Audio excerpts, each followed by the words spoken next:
ಅಸ್ಸಾಂನಲ್ಲಿ ಚುನಾವಣಾ ಪ್ರಚಾರ ಕಾರ್ಯ ಮಂಗಳವಾರ ಸಂಜೆ ಮುಗಿಯಲಿದೆ. ಈ ಚುನಾವಣಾ ಪ್ರಚಾರದ ಅತ್ಯಂತ ವಿಶೇಷವೆಂದರೆ ಭ್ರಷ್ಟಾಚಾರದ ವಿಷಯದಲ್ಲಿ ಕಾಂಗ್ರೆಸ್ ಪಕ್ಷವು ಬಿಜೆಪಿಯ ವಿರುದ್ಧ, ವಿಶೇಷವಾಗಿ ಮುಖ್ಯಮಂತ್ರಿ ಹಿಮಂತ ಬಿಸ್ವಾ ಶರ್ಮಾ ಅವರ ವಿರುದ್ಧ ಸಾಕಷ್ಟು ಆಕ್ರಮಣಕಾರಿಯಾಗಿತ್ತು. ಒಂದರ ಮೇಲೊಂದರಂತೆ ಅವರ ಮೇಲೆ ಹಲವು ಆರೋಪಗಳನ್ನು ಮಾಡಿದರು. ಆದರೆ ಬಿಜೆಪಿಯ ಯಾವುದೇ ಹಿರಿಯ ನಾಯಕರು ಅಂದರೆ ಹಿಮಂತ ಬಿಸ್ವಾ ಶರ್ಮಾ ಅವರ ರಕ್ಷಣೆ ಮಾಡಲಿಲ್ಲ. ಮತ್ತು ಈ ಬಗ್ಗೆ ಕೇಳಿದಾಗ ಹಿಮಂತ ಬಿಸ್ವಾ ಶರ್ಮಾ ಅವರು ರಾಹುಲ್ ಗಾಂಧಿಯೇ ಆಗಿರಲಿ ಅಥವಾ ಗೌರವ್ ಗೊಗೊಯ್ ಆಗಿರಲಿ, ಮುಂದಿನ 7 ತಲೆಮಾರುಗಳವರೆಗೆ ಯಾರೂ ಅವರನ್ನು ಜೈಲಿಗೆ ಕಳುಹಿಸಲು ಸಾಧ್ಯವಿಲ್ಲ ಎಂದು ಹೇಳಿದರು. ಅಂದರೆ ಅವರ ಮೇಲೆ ಮಾಡಲಾಗುತ್ತಿರುವ ಭ್ರಷ್ಟಾಚಾರದ ಆರೋಪಗಳು ಆಧಾರರಹಿತವಾಗಿವೆ. ಈಗ ಇಲ್ಲಿ ನಿಮ್ಮ ಮಿನಿ ನರೇಂದ್ರ ಮೋದಿ ಕುಳಿತಿದ್ದಾರೆ. ಅಸ್ಸಾಂ ಚೀಫ್ ಮಿನಿಸ್ಟರ್ ಅವರು ಹಿಂದೂಸ್ತಾನದ ಅತ್ಯಂತ ಭ್ರಷ್ಟ ಕರಪ್ಟ್ ಚೀಫ್ ಮಿನಿಸ್ಟರ್ ಆಗಿದ್ದಾರೆ.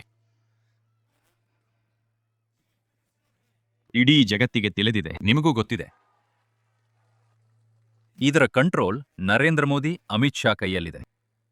ಒಂದು ವೇಳೆ ನರೇಂದ್ರ ಮೋದಿ ಇವನಿಗೆ ಅಣ್ಣ ಜಂಪ್ ಮಾಡು ಎಂದರೆ ಇವನು ಜಂಪ್ ಮಾಡ್ತಾನೆ. ಒಂದು ವೇಳೆ ನರೇಂದ್ರ ಮೋದಿ ಅಮಿತ್ ಶಾರ ಕಾಲು ಹಿಡಿ ಎಂದರೆ ಇವನು ಅಮಿತ್ ಶಾರ ಕಾಲು ಹಿಡಿಯುತ್ತಾನೆ. ರಾಹುಲ್ ಗಾಂಧಿ ಒಬ್ಬ ಹುಚ್ಚ, ಸರ್ಕಾರವಲ್ಲ, ನಾನು ಅರೆಸ್ಟ್ ಮಾಡ್ತೇನೆ ಅಂತ ಹೇಳ್ತಾನೆ. ಒಂದು ವೇಳೆ ಅವನು ಹುಚ್ಚನಲ್ಲದಿದ್ದರೆ ನಾನು ಅರೆಸ್ಟ್ ಮಾಡುತ್ತೇನೆ ಎಂದು ಹೇಳುತ್ತಾನ. ಅವನು ಯಾವ ಸಿಎಂ, ಅವನು ಯಾವ PM? ಅವನು ರಸ್ತೆಯ ಜನ ಅಷ್ಟೇ. ಹಾಗಾದ್ರೆ ನೀವು ಕೂಡ ಅರೆಸ್ಟ್ ಮಾಡಕ್ಕೆ ಆಗತ್ತೆ. ಆವಾಗ್ಲೇ ನನ್ನನ್ನ ಪಬ್ಲಿಕ್ ಆಗಿ ಅರೆಸ್ಟ್ ಮಾಡೋದು.